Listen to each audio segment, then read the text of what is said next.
को कॉल की तो उनके नंबर तो ऑन थे, लेकिन उन्होंने कॉल अटेंड नहीं की, कॉल नहीं उठाई। अपने अब्बू को कहा कि आप उनके दोस्त से पूछे कि वो उनके पास है, वो उनसे बात की तो फिर उन्होंने कहा है कि नहीं, वो आया था मेरे पास, 1-2 दिन रह के चला गया है। कि एक दोस्त थे जो मुल्तान में रहते थे, तो फिर उनको कॉल की, उन्होंने कॉल उठाई तो फिर उन्होंने कहा है कि हाँ वो मेरे पास है।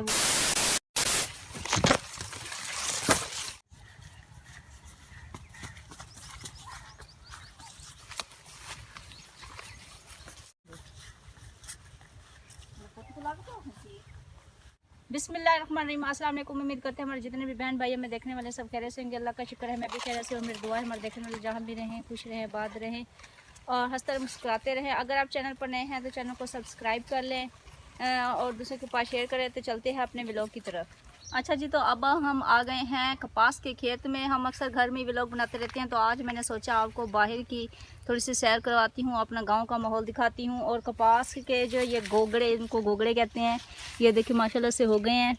तो सर्दियों में ये कपास बनना शुरू हो जाएगी। ये देखें कितने खूबसूरत लग रहे हैं माशाल्लाह से। तो अभी हम चलते हैं। खज्जियाँ उन्होंने सारी तोड़ ली हैं, यहाँ पे खज्जियाँ नहीं हैं, तो मैंने सोचा था थोड़े 1-2 ना खजूर खा लेंगे, तो लेकिन यहाँ पे खजूर वगैरह नहीं है, सारी उन्होंने तोड़ ली हैं। अच्छा जी, तो कुछ पौधों के ऊपर कपास निकल आई है, तो बहुत खूबसूरत लग रहा है पौधा। तो मैं आपको दिखाती हूँ। ये देखें, इधर आ जाओ। ये देखें जी कितनी प्यारी लग रही है। तो अभी इसका सीज़न नहीं आया और माशाल्लाह से ये पहले ही लगना शुरू हो गई है कपास, तो बहुत खूबसूरत लग रही है।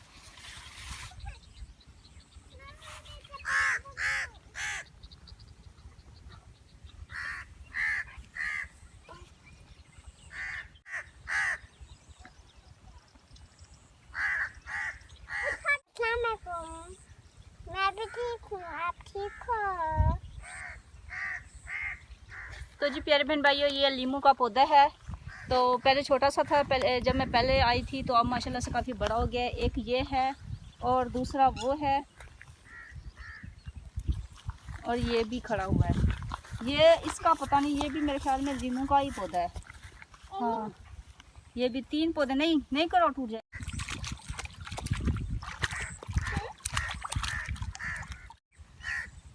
मैं अपने पेन जुती ना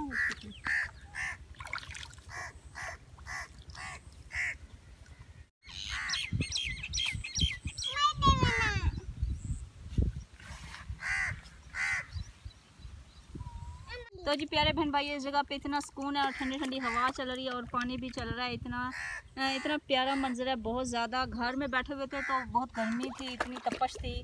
तो यहाँ पे खुली जगह है और हवा काफ़ी खूबसूरत चल रही है, बहुत मज़ा आ रहा है। और हम पानी में पाँव भी धो रहे हैं और हम भी धो रहे हैं। बस करो, कपड़े गीले हो जाएंगे, ऊपर हो जाओ। ये देखें जी, ये तिल के पौधे भी माशाल्लाह से काफ़ी बड़े हो गए हैं। ये तिल वो हैं जो हम खाते हैं।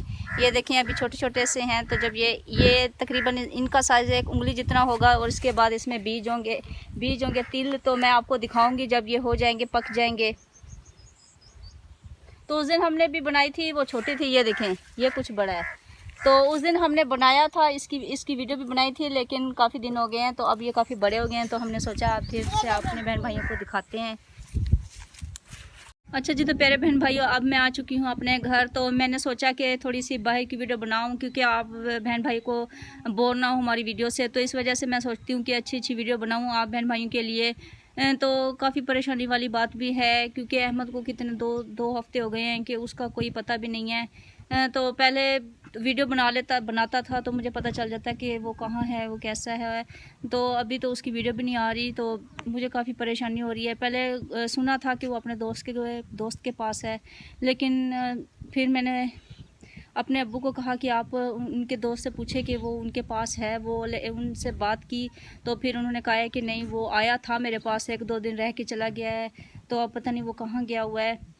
तो पता नहीं अब वो कहाँ है। मैंने तो इस वजह से ज़्यादा नहीं कहा कि मैं ज़्यादा उसके पीछे फ़ोन वगैरह नहीं किए, और ना ही फ़ोन पे बात की कि वो फिर कहेगा कि ये मेरे बगैर रह नहीं सकती, तो ये सर पे चढ़ जाएगा। इस वजह से मैंने कहा जहाँ पर भी होगा तो वो आ जाएगा। लेकिन अब कितने दिन हो गए हैं, मुझे उसकी काफ़ी परेशानी और टेंशन हो रही है। तो अगर आप वीडियो देख रहे हैं अहमद तो प्लीज़ घर आ जाओ। तो कुछ दिन पहले वो मुझसे इतना मुझे उसने तंग किया था, कह रहा था मैं शादी कर रहा हूँ, मुझे इतना पूरा हफ्ता उसने जलील किया। तो अब 1.5 हफ्ता हो गया है वो घर पे नहीं आया, तो मुझे शक हो रहा है कि उसने शादी वाकई की हुई है। और मुझसे वो हमेशा झूठ बोलता है, पहले भी बोला था और अभी भी। आप देख सकते हैं कि 2 हफ्ते 1.5 हफ्ता हो गया तो अभी उसका नाम निशान ही नहीं है। तो मेरे जो हैं अब्बू वो आके हमारे घर सोते हैं रात को, तो वो भी उन्होंने इतनी जगहों से पता किया है। पहले उनको शक था कि दोस्त के पास है और फिर पूछा भी था तो वो कह रहा था कि हाँ मेरे पास है, लेकिन अब वो कह रहा है कि नहीं 2 दिन रह के चला गया है हमारे घर से, तो वो उधर भी नहीं है। तो ये इसका हाल है। टेंशन देना इसकी पता नहीं क्यों इतनी बुरी आदत है। तो अरहम भी अब इतना रो रहा था। एक एक चीज़ के लिए मुझे काफ़ी परेशानी होती है, क्योंकि काफ़ी चीज़ें मैंने मंगवानी होती है दुकान से और अरहम की चीज़ वगैरह भी लेनी होती है, तो वो भी मुझे इतना तंग करता है। फिर बड़ी मुश्किल से मैं किसी को कह कू के मंगवा लेती हूँ।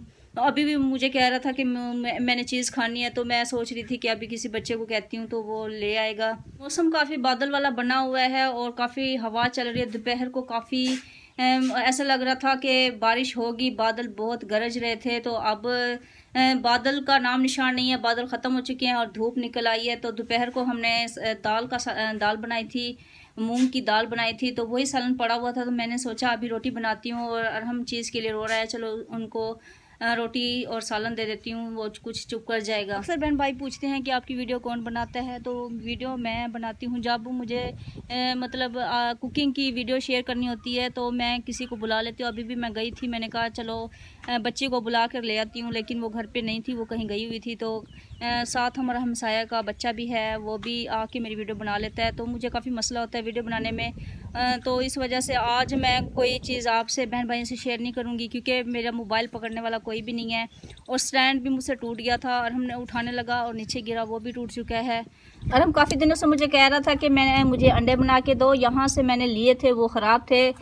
तो ये उस वक्त भी रो रहा था मुझे अंडा क्यों नहीं बना के दिया। तो फिर मैंने अभी अब्बू से कह के अंडे मंगवाए हैं 3-4, और फिर इसने देख लिया और कह रहा था कि अभी मुझे अंडा बना के दो, और मैंने इसके लिए अंडा बनाया है। अब खुश हो?